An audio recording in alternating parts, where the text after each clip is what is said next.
A couple of months ago, my oldest daughter came to me and announced that she wanted to learn how to make really good dairy-free caramels to be able to share with all of her friends and family this Christmas.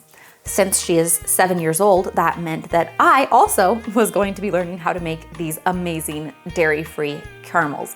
So quite a few batches later, we had some definite failures in the beginning, but we read a ton of different recipes, watched a bunch of different videos. We ended up Frankensteining our own recipe together to suit our needs, and we have come up with a really great coconut-based caramel that, as far as caramels go, is pretty wholesome. There's no corn syrup or anything super wacky in it, and it is absolutely amazing. Everybody that we have shared it with has loved it. So let me share with you our coconut caramel recipe. So for the ingredients, we need a few things. Some of them you probably already have on the shelf. Coconut oil. This is if you've made regular caramels before in place of where you would use butter. You need some sugar. I like to use an organic cane sugar, but you could also use brown sugar, coconut sugar. Other sugars can totally work here if you want to experiment. This one you might not have on hand. This is a organic brown rice syrup. And this was the turning point in our experiments. A lot of caramel recipes call for corn syrup, and I did not want to include that in our recipe, but found that brown rice syrup makes a great substitute for corn syrup. It's not as sweet as sugar, and just a little bit does go a long way, and it really helps prevent your mixture from going into a crystal form. So this was our secret little weapon game changer. Really recommend it. Coconut cream. I love the Azure brand coconut cream. They have a great line of all kinds of coconut products, like the coconut oil as well. Actually, I got all of the ingredients for this recipe from Azure Standard, and they are the sponsor of this video. They have a phenomenal range of anything you could want for the kitchen or pantry and beyond even. So check them out with the link in this video's description. And if you're a first-time customer, you can use the code PATIENCE15 to get 15% off your first order. Anyway, you also need some vanilla, which kind of optional. You could leave it out if you want to. You could also experiment with other flavor extracts, and then just a pinch of salt. That is all you need. This is a 2-pot recipe though. You do have to embrace that you're gonna get 2 pots dirty. You need a little spatula of some kind, and then I happen to have a silicone mold that is a perfect size for 1 batch. Or you can use a loaf pan lined with parchment paper, or you can even just make your own little box out of parchment paper and some staples. If you don't even have a loaf pan, you still make it work. So let's get started. Okay, into our big pan, we're gonna be adding 1.5 cups of our sugar, about 1/4 cup of the brown rice syrup, or, oh my gosh, there we go.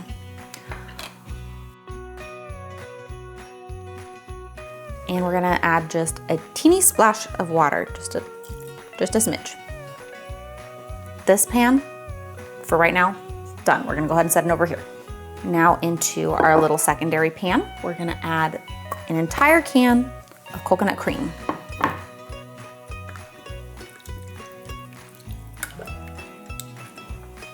And about 4 tablespoons of coconut oil.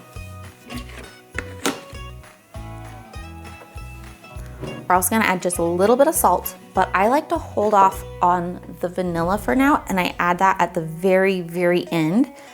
For any extracts, I would say do that, hold off until the very, very last step. But if you're gonna use any powdered dry spices like cinnamon, nutmeg, cloves, any of those, you could go ahead and add in right now.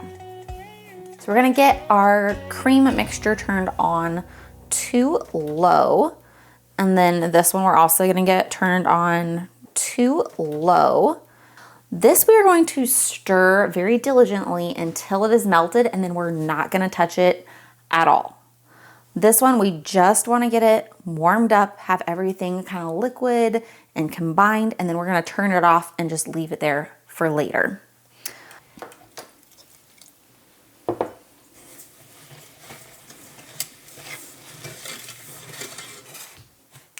Now this process, I will admit, is not fast. Caramels are a bit of a labor of love.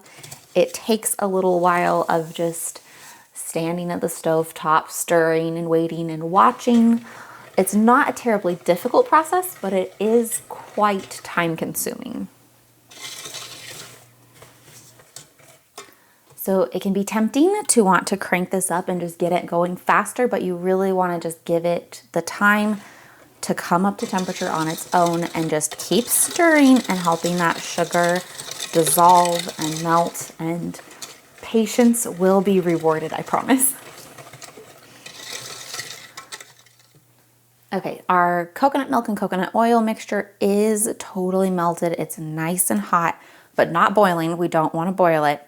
So we're gonna go ahead and just turn it off and leave it alone until we're ready for it.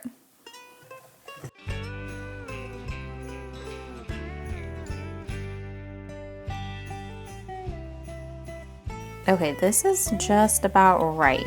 It's fairly incorporated and you see it's starting to really foam and we're getting a low boil.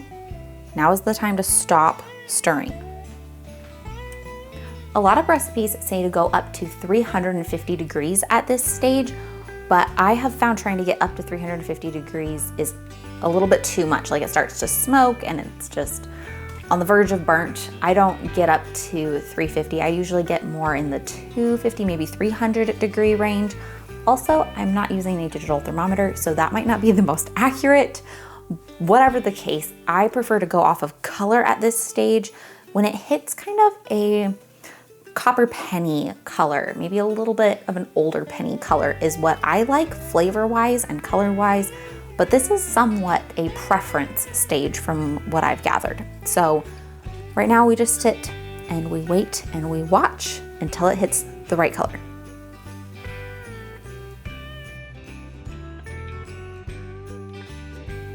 Okay, this is the color that I like, and my thermometer is saying about 300 degrees, which again might not be the most accurate, but this is the color that I like.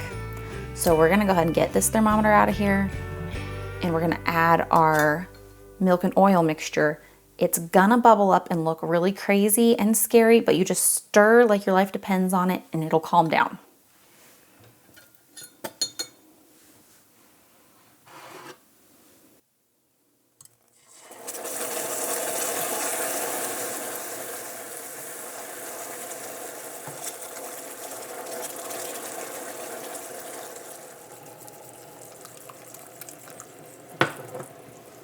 Okay, and we're gonna keep stirring and keep stirring continuously until this gets back up to about 240 degrees or until it passes very rigorous testing. Once it starts to kind of get thick and goopy, you can take a bowl of ice water and drop a little bit in and see if it kind of turns into a tacky, chewy ball. And that is a good way to tell if it is about done as well. Okay, my thermometer's at about 225 right now, and I think it's about time to do that testing to see if we're at the right stage. It's kind of getting thick and viscous, and it just looks like it's about that time. As soon as it passes that test and it's ready to go, this is where you add your vanilla extract or whatever other flavor you might want to add. Mix it in really quick and then pour. Now, quickly, we go over here and we pour it into our prepared mold. Oh my goodness, it smells so good. Okay, we got as much as we can out of the pot. It's in the mold. There's nothing else for us to do now except for dishes, and we need to wait again. This needs to really cool down, ideally overnight, before you try to unmold it and slice it. If you try to do it early, your knife is just gonna be a sticky nightmare. Just give it some time and space. It'll be worth it, I promise. So I'll see you guys tomorrow to finish this up. Good morning, our caramels are now beautifully set up, and all we need to do is slice them and wrap them.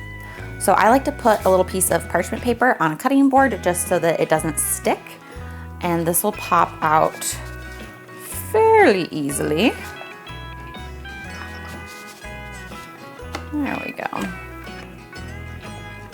This can be a little bit sticky, so sometimes oiling your knife is really helpful. It's not always necessary, but if it is getting really sticky, that can help. And then for wrapping, you have a couple options. You can buy cute little pre-cut wrapping papers online, really easy. I'll put a couple in the description. Or you can take just regular parchment paper and cut your own squares. Once these are cut into whatever portion sizes you like and wrapped, they will last theoretically for quite a while, like a month or two as far as safe storage goes, but they probably won't actually hang around that long. So just slice them whatever size you like.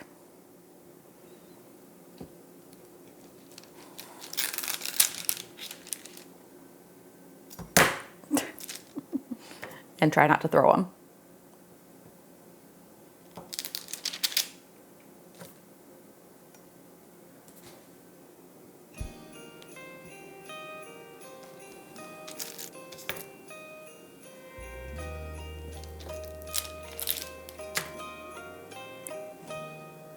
Okay, this is the perfect texture in my opinion.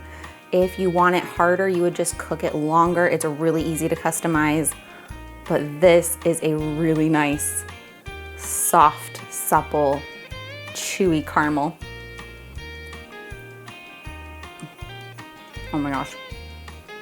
It is so good. It is so decadent. If you like caramels and you haven't made homemade caramels, you're missing out because I've never had a store-bought caramel that comes anywhere close to homemade caramels, and that's dairy-free or dairy. Homemade caramels are a labor of love, but it's like a secret superpower. Look at that.